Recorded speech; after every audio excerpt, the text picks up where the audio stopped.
average crop yields in Africa are consistently far below those expected. And one significant reason is the prevalence of counterfeit seeds whose germination rates are far lower than those of the genuine ones. The World Bank estimates that as much as half of all seeds sold in some African countries are fake, which could help to account for crop production that is far below potential. There have been many attempts to prevent this counterfeiting through tracking labels, but none have proved effective. Among other issues, such labels have been vulnerable to hacking because of the deterministic nature of their encoding systems.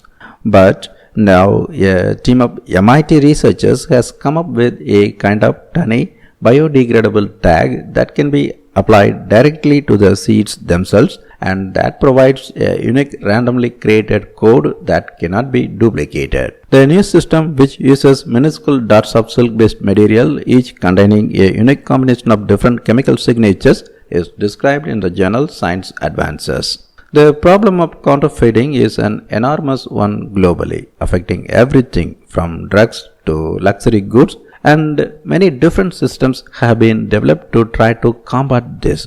But there has been less attention to the problem in the area of agriculture, even though the consequences can be severe.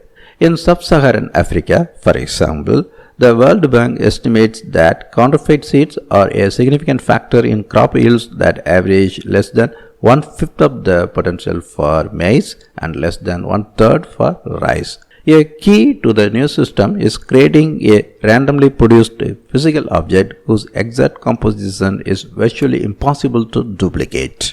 The idea of an unclonable code was originally developed as a way of protecting the authenticity of computer chips. The concept is based on what are known as physically unclonable functions, or PUFs.